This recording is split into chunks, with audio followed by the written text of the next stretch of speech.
আসসালামু আলাইকুম দর্শক, আজকে আমি আপনাদের সাথে কথা বলবো নারীদের কোমর ব্যথা নিয়ে। নারী কিন্তু একটি বিশাল শব্দ। এই শব্দের নারীর ভিতরে যদি আমি বলি তাহলে এর ভিতরে আসে ছোট্ট একটা মেয়ে, তারপরে একজন college going student, school college going teenager, তারপরে অ্যাডাল্টহুড, মাতৃত্ব, এবং তারপরে যদি বলি যে মা।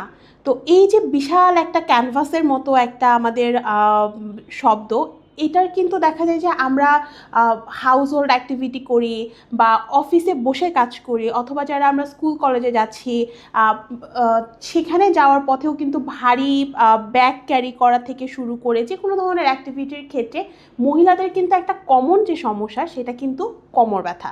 আজকে আমি আপনাদের সাথে মহিলাদের কোমর ব্যথার পিছনে লুকিয়ে থাকা কারণগুলো এবং কিভাবে আপনারা কিছু টিপস অ্যান্ড ট্রিক্স মেনটেন করে কোমর ব্যথাগুলো এড়িয়ে চলতে পারবেন তার কিছু উপায় নিয়ে বিস্তারিত কথা বলবো। শুরুতে কথা বলবো মহিলাদের কোমর ব্যথার আসলে কারণগুলো কী কী। আমি যদি মহিলাদের কোমর ব্যথার কারণগুলো বলি তাহলে প্রধানত আমরা তিনটা ভাগে এটাকে ভাগ করব। প্রথম হচ্ছে হরমোনাল কারণ।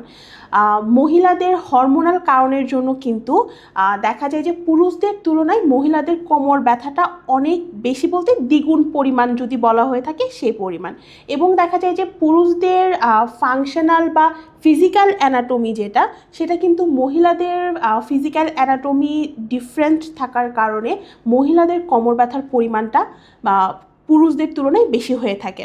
এছাড়াও দেখা যায় যে যখন মহিলারা মেনোপজ, অর্থাৎ যখন তাদের পিরিয়ড বন্ধ হয়ে যাচ্ছে মাতৃত্বকালীন সময়টাতে, অথবা অ্যাডাল্টহুড যদি বলে থাকি, এই সময় কিন্তু বিভিন্ন হরমোনের আপস অ্যান্ড ডাউন হয়, যেটার কারণে দেখা যায় যে মাংসপেশির দুর্বলতা, অতিরিক্ত টাইটনেস, অথবা মাসেল বা জয়েন্টের ইনস্ট্যাবিলিটি কারণেও কিন্তু আমাদের কোমরের ব্যথাটা হয়ে থাকে।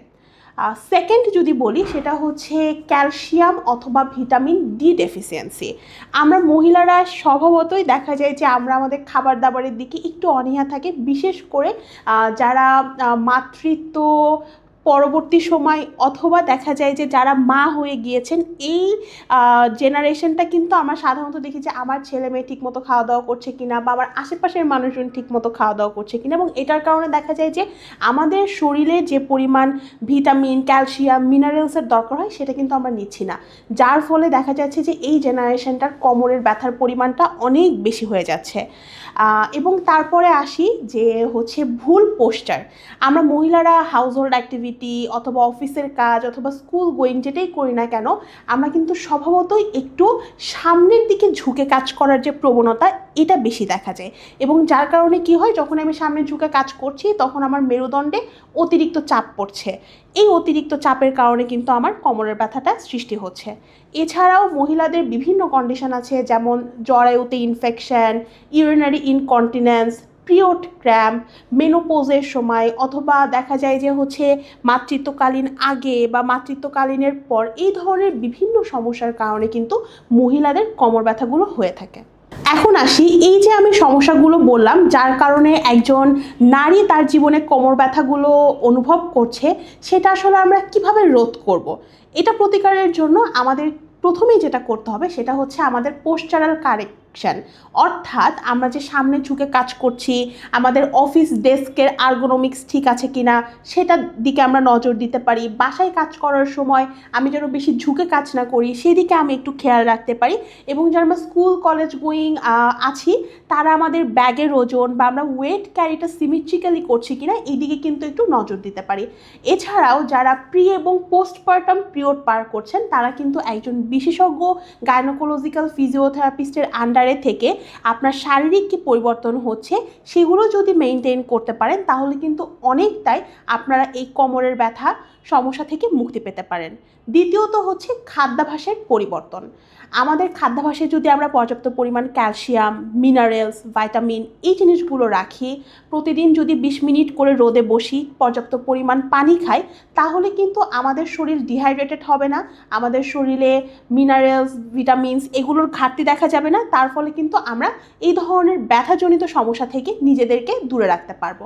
এবং তৃতীয় সমস্যা হচ্ছে এক্সারসাইজ অথবা হাঁটাহাঁটি চেষ্টা করা। অ্যাটলিস্ট প্রতিদিন একজন সুস্থ স্বাভাবিক মানুষের 20 থেকে 30 মিনিট হাঁটা চলাফেরা করা দরকার। যখন আমরা ফাংশনাল অ্যাক্টিভিটি বাড়াবো তখন কিন্তু আমাদের এই অনাকাঙ্ক্ষিত যে ব্যথাগুলো এগুলো কিন্তু অনেকটাই কমে আসবে।